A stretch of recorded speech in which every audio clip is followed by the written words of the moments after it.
নমস্কার। আমি অনেক দিন পর আজকে রান্নাঘরে ঢুকছি, একটা নতুন রেসিপি দেখাবো। আপনারা সবাই কচু পাতা চেনেন, অনেকে কচু পাতা চেনে না, তাদের জন্যই বলছি। এটা কচু পাতা, আমার কচু পাতা এখানে কাটা হয়ে গেছে অলরেডি কিছু।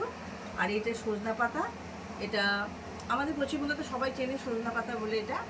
আর বাইরের দেশে হয়তো অনেকে জানে না এটা সজনা পাতা, তার জন্য দেখানো হলো, তাদের জন্য এটা। এবার আমি একটা নতুন রেসিপি এটা দিয়ে সজনা পাতা কচু পাতা দিয়ে আর সামান্য একটু ভাতের মার দিয়ে একটা রেসিপি তৈরি করবো, আপনাদেরকে দেখাবো।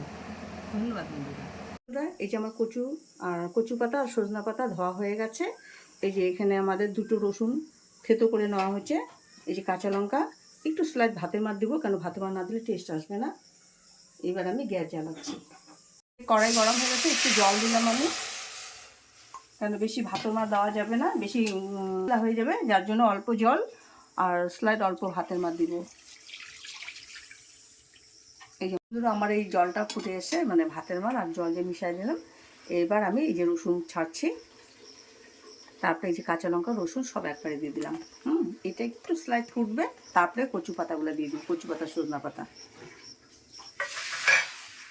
বন্ধুরা দেখুন খুব সুন্দর হচ্ছে, হ্যাঁ অনেকটা ফুটে গেছে। এবার আমি এই কচু পাতা আর সজনা পাতাগুলো যে ধুয়ে রাখছি এগুলো ছেড়ে দেব। তারপরে একটু ফুটার পরে এটার মধ্যে আমি সোডা দিব, খাবার সোডাটা। ওই খাবার সোডাটা খাওয়া খুবই ভালো। মাসে একবার যদি এগুলো বানায় খাওয়া যায় তাহলে পেট পরিষ্কার থাকে, অ্যাসিড অম্বল গ্যাস এই সমস্ত হয় না। আর যাদের হাই প্রেশার তাদের জন্য তো খুবই ভালো। এই যে লবণ দিয়ে দিচ্ছি, এর উপর থেকে সোডা দিয়ে দিচ্ছি 1 চামচ, হ্যাঁ ছোটো চামচের 1 চামচ। একটু নেড়ে চেড়ে দিচ্ছি।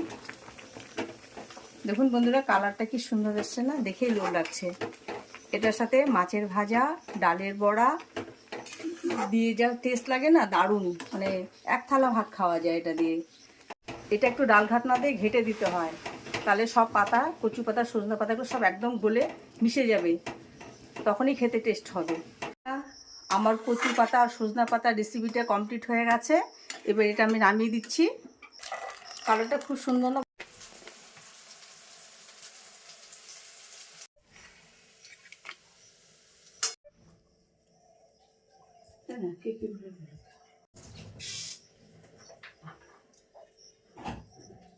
বন্ধুরা আজকে আমাদের দুপুরের রেসিপি দেখুন।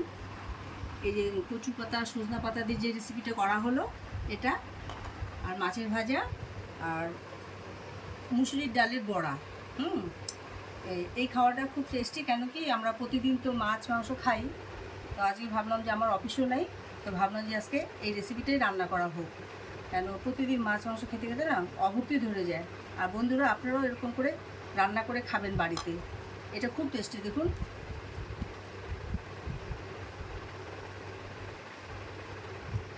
দারুণ টেস্টি, আর আপনারাও খাবেন এইভাবে বানিয়ে।